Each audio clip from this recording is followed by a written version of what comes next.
நண்பர்களுக்கு வணக்கம். எல்லாரும் எப்படி இருக்கீங்க? இன்றைக்கி இந்த பதிவில் நம்ம இந்த மாதம் நான் என்னெல்லாம் வாங்கினேன் அப்படின்னு தான் பார்க்க போகிறோம். இந்த மாதம் வந்து பார்த்திங்கன்னா நான் வந்து செடிகள் எதுவுமே வாங்கலை. செடிகளுக்கு தேவையான பொருட்கள் தான் நான் வாங்கிட்டு வந்திருக்கேன். இது எவ்வளோக்கு வாங்கினேன், குவாலிட்டி எப்படி இருக்குது, அதுக்கப்புறம் வந்து பார்த்திங்கன்னா எப்படி இந்த மாஸ்டிக்ஸ் எல்லாம் செட் பண்ணணும், இந்த தொட்டி எப்படி நான் செட் பண்ணியிருக்கேன் அப்படின்னு எல்லாமே பார்க்கலாம். பதிவுக்குள்ளே போகிறதுக்கு முன்னாடி நீங்கள் நம்ம சேனலுக்கு புதுசாக இருந்தீங்க அப்படின்னா சப்ஸ்கிரைப் பண்ணிடுங்க. வீடியோவை முழுமையாக பார்த்துட்டு அதுக்கப்புறமா லைக்ஸும் கமெண்ட்ஸும் கொடுங்க. இந்த மாஸ்டிக்கில் வந்து நான் பெருசு ஒன்று, மீடியம் சைஸில் 2, அப்புறம் குட்டியாக 2 வாங்கியிருக்கேன். இந்த மீடியம் சைஸ் வந்து பார்த்திங்கன்னா 75 ருபீஸ், 75 ரூபாய்க்கு வாங்கிட்டு வந்திருக்கேன். 2 150 ரூபாய் ஆயிடுச்சு. அந்த குட்டி மாஸ்டிக் வந்து பார்த்திங்கன்னா 30 ரூபா 60 ரூபா ஆயிடுச்சு. மொத்தமாக சேர்த்து 450 ரூபாய்க்குள்ளே முடிச்சுட்டு வந்திருக்கேன். எவ்வளோ பெரிய விஷயம் பார்த்திங்களா. அதுக்கப்புறம் வந்து பெரிய மாஸ்டிக் வந்து பார்த்திங்கன்னா எவ்வளோன்னு தெரில, பார்க்கலாம். பெருசு வந்து 100 ரூபா அப்படின்னு வாங்கிட்டு வந்திருக்கேன். பரவாயில்ல தான் ரேட்டு. இது வந்து கிட்டத்தட்ட ஒரு 3 வருஷத்துக்கு உழைக்கும். அதுக்கப்புறமா நம்ம மாற்றி ஆகணும். ஏன்னா இதுக்கு உள்ளே இருக்கிறதெல்லாம் வந்து கொட்ட ஆரம்பிச்சிடும் அப்படியே. இந்த ரொம்ப நாளாகவே இந்த ஹேங்கிங் பேஸ்கெட் வாங்கணும்னு எனக்கு ஆசை.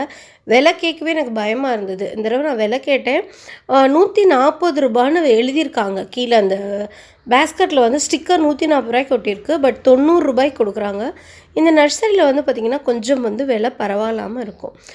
பரவாயில்ல, 90 ரூபாய்க்கு இவ்வளோ அழகான பேஸ்கெட் வந்து எனக்கு கிடச்சிருக்கு. இன்னும் நிறைய வாங்கணும். ஆனால் நம்ம வீட்டில் வந்து பார்த்திங்கன்னா ஹேங் பண்ணுறதுக்கான ஃபெசிலிட்டியே இல்லை. அடுத்து வந்து பாருங்கள், நான் வாங்கியிருக்கேன் 4 கத்திரிக்காய் நாற்று வாங்கினேன். அதை நான் உங்களுக்கு காமிக்கிறேன். அப்புறம் ஒரு செக்யூலண்ட் வாங்கினேன். இந்த செக்யூலண்ட் வந்து 30 ரூபா. இப்போ செக்யூலண்ட்டே நான் வாங்குறது விட்டுட்டேன்.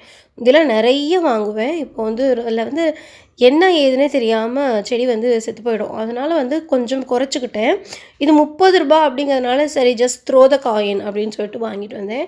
இது வந்து ஸ்ட்ரிங் ஆஃப் பேர்ல்ஸ் கிடையாது, ஆனால் ஸ்ட்ரிங் ஆஃப் ஏதோ ஒன்று. இப்போ வந்து நம்ம இது நீங்கள் பார்த்துட்ருக்க இந்த பிளான்ட்டில் இப்போ வந்து மாஸ்டிக்காக வந்து சொறி வச்சுட்டேன். அந்த இருக்கிறதுலே பெரிய மாஸ்டிக் இருக்குல்ல, அதை வந்து சொறி வச்சுருக்கேன்.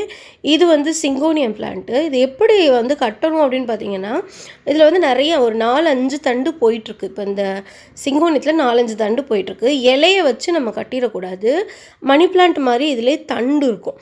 இலையில இந்த நீங்கள் பார்த்தீங்கன்னா தெரியும். மோஸ்ட்லி உங்களுக்கு வந்து சிங்கோனியமில் தண்டு வந்து தெரியாது தனியாக. தண்டை நீங்கள் கவனித்து பார்த்தீங்கன்னா தண்டு தெரியும். கரும்பில் இருக்கிற மாதிரி அங்கங்கே கணுக்கள் இருக்கும்.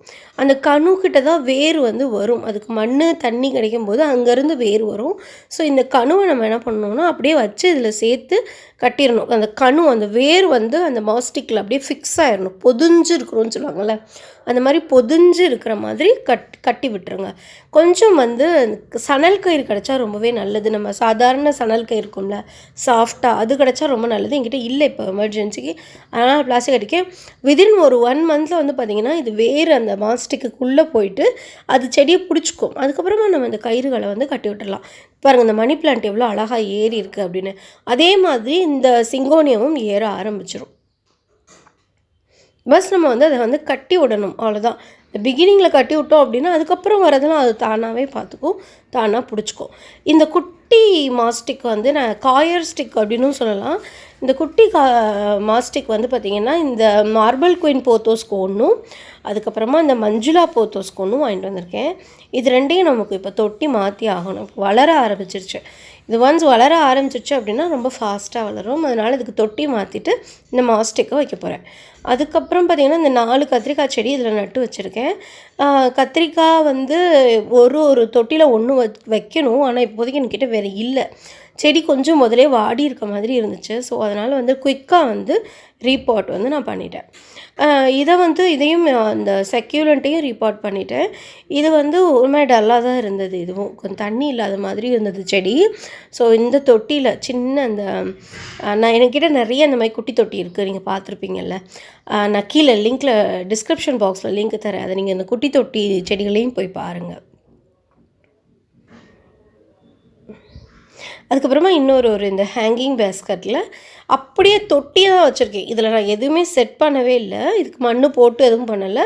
அப்படியே இருக்கிற தொட்டியை அப்படியே கொண்டு வந்து இதுக்குள்ளே வச்சுருக்கோம், அவ்வளோதான். பட் காம்பினேஷன் ரொம்பவே அழகாக இருக்குது பார்க்குறதுக்கு. நான் ஆரஞ்சும் பிங்க்கும் நல்லா இருக்காதுன்னு நினச்சேன்.